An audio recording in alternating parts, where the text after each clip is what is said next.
दोस्तों नमस्कार। जैसा मैंने आप सबसे कहा था कि मैं वर्तमान ऑनलाइन डिजिटल शिक्षा के ऊपर आज बातचीत अपनी रखने वाला हूं। कोविड 2019 के बाद मार्च 2020 से जिस तरह से हमारे देश भारत में जो कोविड के कारण स्कूलें बंद हैं, कॉलेज बंद है, यूनिवर्सिटियां बंद हैं बच्चों के लिए, लेकिन ऑनलाइन पढ़ाई लगातार जारी है। पिछले वर्ष भी काफ़ी मात्रा में ऑनलाइन पढ़ाई की गई बच्चों के द्वारा। उसका जो रिजल्ट रहा और जिस तरह से बच्चों का और पेरेंट्स का या शिक्षकों का जो एक रुझान रहा, वो यह समझ में आता है कि ऑनलाइन पढ़ाई में बहुत सारे बच्चे प्रॉपर वे पे उसका लाभ नहीं उठा पाए, क्योंकि उसमें वीडियो म्यूट कर दिया जाता है, साउंड म्यूट कर दिया जाता है। कई समस्याएं आती हैं कि बच्चों के घर में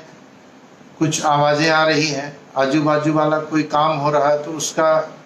प्रतिफल या उसकी आवाज़ या उसका शोर ऑनलाइन एग्ज़ाम को डिस्टर्ब करता है। एक और बड़ी महत्वपूर्ण बात कि सभी बच्चों के पास आवश्यक संसाधन भी नहीं है कि ऑनलाइन पढ़ाई वो कर सके। उसके बाद भी पिछले वर्ष पूरे भारत देश में अलग अलग बोर्ड ने, अलग अलग विश्वविद्यालयों ने लगभग ऑनलाइन ही पढ़ाई और एग्ज़ाम की व्यवस्था की। वो सब आप अच्छे से अवगत हैं।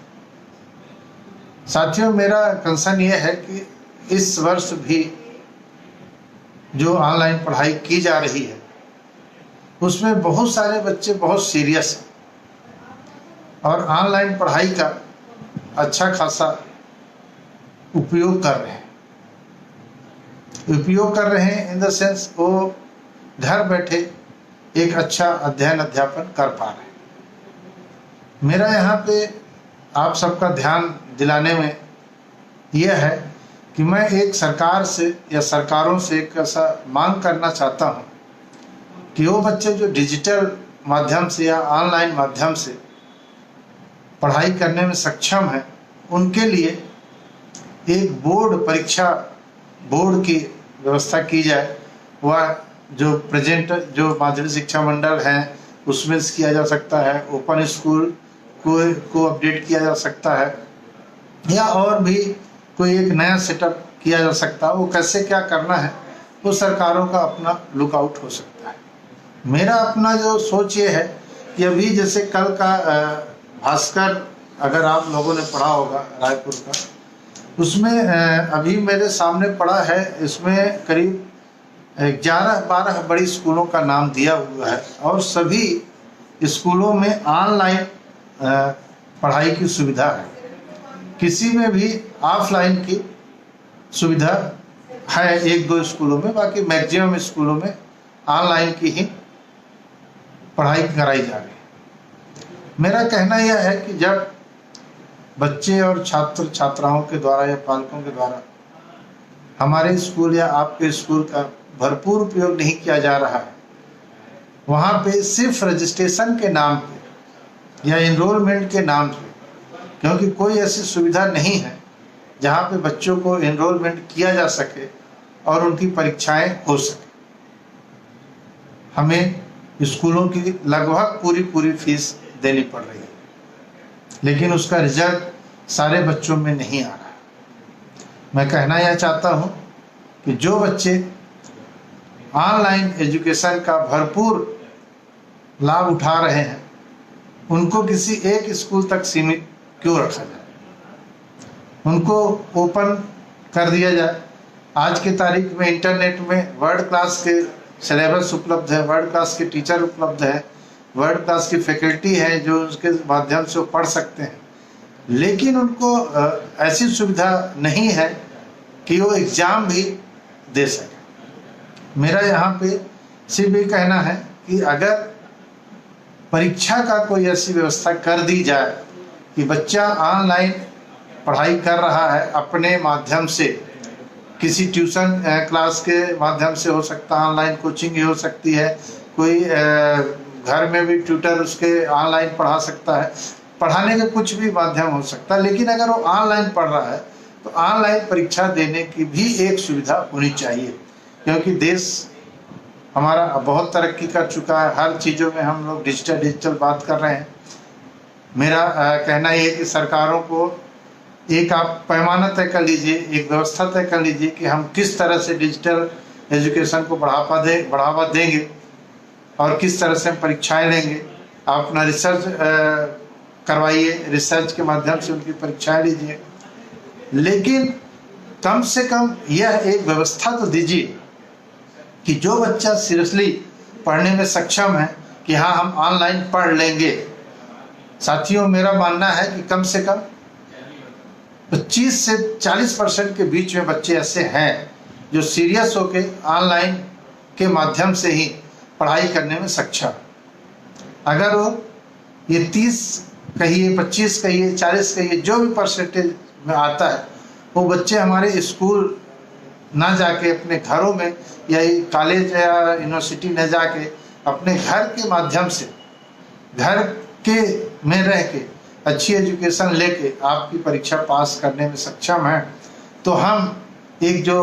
बड़ी अच्छी, जो अक्सर हम लोग पेपरों में पढ़ते हैं कि मोटी मोटी फीस जो स्कूलें ले रही हैं या कॉलेज यूनिवर्सिटियां ले रही हैं, वो क्यों दें? ये सरकार की जिम्मेदारी है कि अगर ऑनलाइन पढ़ाई हो रही है तो ऑनलाइन परीक्षा का भी व्यवस्था होनी चाहिए, बच्चे का इनरोलमेंट की व्यवस्था होनी चाहिए, बच्चे को स्वतंत्रता होनी चाहिए कि वो आज अपना इनरोलमेंट बोर्ड में कर ले। ओपन बोर्ड जैसे है, ओपन बोर्ड का एक सब्स्टिट्यूट और इसका थोड़ा अपडेटेड रूप किया जा सकता है कि बच्चे को हम ऑनलाइन परीक्षा देने के लिए तैयारी करवा सकते हैं। दूसरी महत्वपूर्ण बात यह कि ऑनलाइन जो परीक्षा देने की अगर हम सुविधा बच्चों को उपलब्ध करा दें, तो मेरा मानना है कि एक मोटा कम से कम 25 से 30%, 40% में मत जाइए। ऐसे बच्चे हैं जो बहुत सीरियस ढंग से पढ़ रहे हैं, उन बच्चों जो बच्चे जब अपने घर में पढ़ाई कर लेंगे और एक फ्रीडम के साथ कि किस बच्चे को क्या पढ़ना है, किस तरह से पढ़ना है, किस टीचर से पढ़ना है, जब ये बातें बच्चा या हमारा छात्र स्वयं का निर्णय लेने में उसमें एक कैपेसिटी आ जाएगी या उसके पास ऐसा सिचुएशन रहेगा कि किससे पढ़ना है, तो उस समय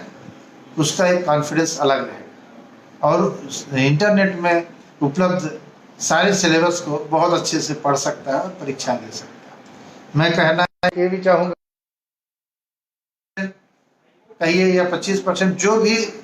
बच्चे घर से पढ़ेंगे, उनका जब सीट जो हमारे स्कूल कॉलेज यूनिवर्सिटियों में बचेंगे, तो हम उन बच्चों को भी स्थान दे पाएंगे जो इनके लिए आज कहीं ना कहीं सीट रिक्तता की एक समस्या रहती है। और दूसरी बात, हम दूर दराज इलाकों तक पहुंच सकते हैं। अभी जैसे संसाधन की बात होती है कि बच्चों के पास संसाधन नहीं है, जिस दिन यह सुविधा हो जाएगी कि बच्चा ऑनलाइन एजुकेशन या एजुकेशन लेके परीक्षा दे सकता है, तो मैं समझता हूं कि हर एक पालक, हर एक पेरेंट्स ये चाहेगा कि मैं अपने बच्चे को ऑनलाइन, अगर ये पढ़ने में सक्षम है या पढ़ना चाहता है, तो हम उसको सुविधा मुहैया कराने में कोई असुविधा नहीं होगी। मैं आप लोगों के पास इस बात को रखना इसलिए जरूरी समझता था, या कई दिनों से मेरे मन में विचार था कि पूरे देश में देर न सवेर कभी कभी ये सुविधा लाना पड़ेगा कि ऑनलाइन पढ़ने वालों बच्चों के लिए ऑनलाइन एग्जाम की भी सुविधा हो। ऐसा है, बहुत सारे हायर एजुकेशन में है, एंट्रेंस एग्जाम लेती हैं सरकारें, प्राइवेट यूनिवर्सिटी लेती हैं। तो इससे 2-3 बातें जो मोटी मोटी मेरे समझ में आई, वो मैं आपको बताना चाहूँगा कि एक तो बच्चों का भार कम होगा, आने जाने का जो ट्रांसपोर्ट की रास्ते में जो खराब होता है, मैं उन बच्चों की बात कर रहा हूँ जो बच्चे सीरियस ढंग से अपना अध्ययन अध्यापन ऑनलाइन कर रहे हैं। मैं सारे बच्चों की बात नहीं कर रहा हूँ। जो बच्चे इसको करने में अच्छे से सफलतापूर्वक नहीं कर पा रहे हैं ऑनलाइन क्लास, उनके लिए फिजिकल एजुकेशन, फिजिकल रूप से उपस्थित होना और आई कांटेक्ट के साथ पढ़ाना ये बहुत ज़रूरी है। इसका कोई सब्स्टिट्यूट नहीं हो सकता ऑनलाइन एजुकेशन। लेकिन जो बच्चे सीरियस ढंग से और अपने आप को जानते हैं, समझते हैं, जो पढ़ सकते हैं, उनके लिए भी वही रास्ता जो बच्चा नहीं कर पा रहा है, तो ये कहीं ना कहीं अन्याय है। मैं समझता हूँ हमें अब एक ऐसा रास्ता चुनने की समय आ गया है कि हम बच्चों को फ्रीडम के साथ, जो बच्चे ऑनलाइन पढ़ना चाहें, जैसे अभी सरकारों ने घोषणा की कि जो बच्चा ऑनलाइन पढ़ना चाहे ऑनलाइन पढ़ ले, जो बच्चा ऑफलाइन पढ़ना चाहे ऑफलाइन पढ़ ले। मैं कहता हूँ कि परीक्षा की भी सुविधा दीजिए। जो बच्चा ऑनलाइन परीक्षा देना चाहता है ऑनलाइन दे दीजिए, जो ऑफलाइन देना चाहता है उसको ऑफलाइन दे दीजिए। उससे बच्चों का जो फीस, एक मोटा फीस जिसके लिए बहुत सारे आंदोलन होते हैं, बहुत सारी आवाज़ उठती है, हर जुलाई अगस्त में, जून से ही पेपरों में स्कूलों के बारे में लूट के बड़ी बड़ी घटनाएं या बड़े बड़े हेडिंग आना शुरू हो जाती है, स्कूलों की लूट, उससे भी बच जाएंगे तथाकथित जिसे कहा जाता है, क्योंकि स्कूलों की अपनी जिम्मेदारी है, अपना ज़रूरतें हैं, फीस वो लेंगे ही। लेकिन सरकारों को ये तय करना है कि आम जनता को, आम स्टूडेंट को, आम पेरेंट्स को कैसे लाभान्वित कर सके कि जो बच्चा ऑनलाइन एजुकेशन लेना चाहता है उसको ऑनलाइन परीक्षा देने की भी सुविधा होनी चाहिए। आप उसको लैब भी लैब के बारे में मेरे पास एक पूरा मैंने प्रस्ताव बनाया है, पूरा योजना है, जिसको आप अभी मैं फेसबुक के माध्यम में से आप लोगों से शेयर नहीं कर पाऊँगा, लेकिन मैंने इस के लिए पूरा मेरे पास खाका मैंने बनाया है कि कैसे ऑनलाइन बोर्ड या ऑनलाइन परीक्षा यूनिवर्सिटी या कॉलेज या आपके बोर्ड ले सकते हैं, और किस तरह से बच्चे के बर्डन, जो अत्यधिक परीक्षा का बर्डन रहता है, उसको भी कम किया जा सकता है। एक बार जैसे फेल हो गया अगर, तो उसको हम कम से कम 2-4 महीना जब तक सप्लीमेंट्री नहीं होगी या दूसरा एग्ज़ाम नहीं होगा, तब तक हम वो उसको फेल कहते हैं या उसको समय बर्बाद होता रहता है। ऑनलाइन के माध्यम से हमारे पास सुविधा रहती है, होगी कि हम कल बच्चा अगर चाहे कि कल अगर वो फिर से परीक्षा देना चाहे तो फिर से आप ले लीजिए। ऐसा आपको एक व्यवस्था बनानी पड़ेगी, नया सोच पैदा करना पड़ेगा, तब जाके ये जो कोविड का हम एक बड़ा भयानक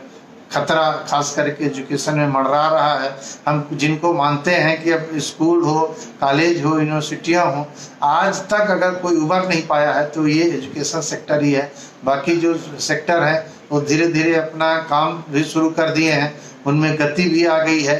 लोग अब चल भी रहे हैं। लेकिन अब समय ये है दोस्तों, अगर आप मेरी बातों से सहमत हैं तो मैं समझता हूँ कि आपको सबको इस वीडियो को अपने अपने वॉल पे शेयर करना चाहिए